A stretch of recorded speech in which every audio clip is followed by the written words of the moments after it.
Hello friends, welcome back to my new mini blog বলে ফেললাম। যাই হোক, অনেক দিন ব্লগ করার কি বলবো অভ্যেস নেই, সেই কারণে বলে ফেললাম।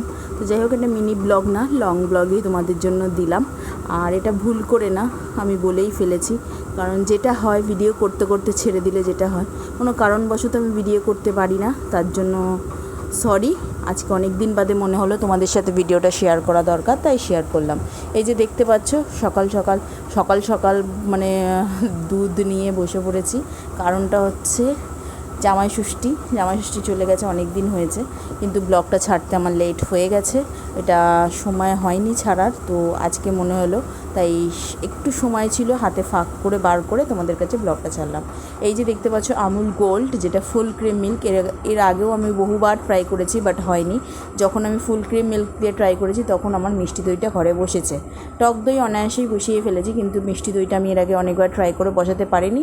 এর আগে আরেকবার হয়েছে, আর দেন আমি এটা ট্রাই করে জামাই ষষ্ঠীর আগের দিন বসাচ্ছি, কারণ বাইরে থেকেই আমাদের ফ্যামিলি মেম্বার প্রচুর দই কিনে পোষাবে না, আর কতটা পরিমাণে দাম সেটা ভালো করেই জানো।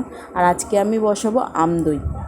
এই যে আমুল গোল্ড যেটা আছে, এটা অনেকটা পরিমাণে দুধ, মানে 2 লিটার বসাচ্ছি আমি, যেটা কমে আমার বসেছিল, দই বসেছিল 1.5 কেজির ওপরে দই বসেছিল। আর এখানে দেখতেই পাচ্ছ, পাশে আমি তোমাদের দেখালাম 200 গ্রামের আমুলিয়া দুধ যেটা আছে, সেটাকে আমি গুলে রেখেছিলাম। আর এই যে দেখো, দুধের কালারটা চেঞ্জ হয়ে গেছে, পুরোটা কমবে না, খুন্তি দিয়ে আমি মাপ নিয়ে রেখেছিলাম কতটা ছিল, তার কিছুটা কমেছে। যখন এই দেখো ঘন হয়ে এসে দুধের কালার অনায়াসে চেঞ্জ হয়ে গেছে, আর কোনো রকম ক্যারামেল বা কিছু দেওয়ার দরকার নেই, কারণ যখন দুধটা সুন্দর হবে, ফোটানো হবে, জাল হবে, আপনিই দুধের কালার চলে আসবে। হ্যাঁ, তারপরে যদি কেউ চেষ্টা করো অবশ্যই দিতে পারো। এই যে দুধটাকে গামলায় ঢেলে আমি ঠান্ডা করছি, কারণ সর বসে গেলে আর হবে না, আঙুল সহ্য করার মতন গরম রাখবো। আর এর মধ্যে আমি 2 লিটার দুধে 500 চিনি ব্যবহার করেছিলাম। এর আগের দিন বসিয়েছিলাম, চিনিটা একটু কম হয়েছিল। আমাদের বাড়ির সবাই মিষ্টি খেতে পছন্দ করে, তো তোমার পছন্দ মতন, স্বাদ মতন তুমি দিয়ে নিও। আর এখানে কিছুটা টক দইয়ের সাথে, জল ঝরানো টক দইয়ের সাথে আমি আমটাকে পেস্ট করে রেখে দিয়েছি, আর কিছুটা এমনি রেখেছি বাটির যেটাতে বসাবো। ভেবেছিলাম মাটির হাঁড়িতে বসাবো, মাটির হাঁড়ির যা দাম বলছে, ওটা খেয়ে দিয়ে ফেলে দেবো, ওয়েস্ট হয়ে যাবে। তো তার জন্য আমি আমার ঘরে থাকা মেয়েদের জল ফোটানো বা স্টিলের হাঁড়িতেই আমি বসিয়ে নিয়েছি।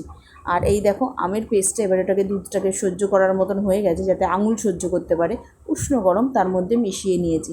আর দেখালাম ওই যে, মানে হাঁড়িতে যদি না ধরে, ওই ছোট্ট কুনকোটা আছে, ওটার মধ্যেও বসাবো, ওটা নতুন।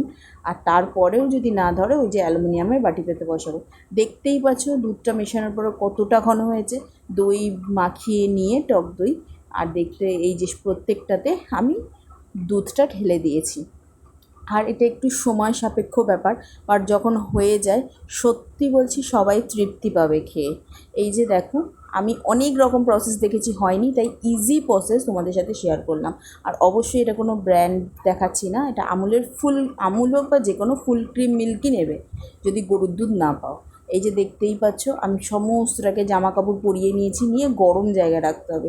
আর আমাদের মধ্যবিত্ত ফ্যামিলিতে গরম জায়গা মানে খাটের তলা। আর অনেক কিছু জিনিস থাকে, বাঙালির খাটের তলা কখনো ফাঁকা থাকে না, তোমরা সবাই জানো, প্লিজ মাইন্ড করো না। এটা পরের দিন সকালের দেখাচ্ছি আমি, কারণ সারাটার দিন ছিল, এটা আমি দুপুরবেলা নাগাদ বসিয়েছি।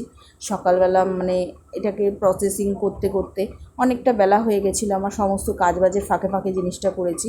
আর দেখতেই পাচ্ছ, পরের দিন সকালবেলা, মানে আমি ভোরবেলা ফ্রিজে ঢুকিয়ে দিয়েছিলাম দইটাকে। দেখো কীভাবে বসেছে, দেখো কুনকোটাকে নাড়াচ্ছি, তো পুরো টাইট হয়ে দইটা বসে গেছিলো। আর আম দই তো অন্য দইয়ের মতন অতটা টাইট হয় না। যদি শুধু দই কোনো দিন বসালে তোমাদের সাথে অবশ্যই শেয়ার করব। আর প্রচণ্ড পরিমাণে টেস্টি হয়েছিল, সবাই খেয়ে খুব ভালো বলেছে। আর তৃপ্তি মনে যতটা পেরেছে, পেট ভরে দই খেয়েছে, যেটা কিনে নিয়ে আমরা অবশ্যই পোষাতে পারতাম না। আর যদি তোমাদের এই প্রসেসটা ভালো লাগে, কেউ ট্রাই করে প্লিজ আমাকে জানিও, আমি অবশ্যই তোমাদের কমেন্টের উত্তর দেব। কিন্তু জানি না নেক্সট ভিডিও কবে দিতে পারবো। কেউ মাইন্ড করো না, আর প্লিজ আমার পাশে থেকো, যারা আছো আমার থেকে। চ্যানেলটা প্লিজ সাবস্ক্রাইব করো, লাইক করে দিও। টাটা।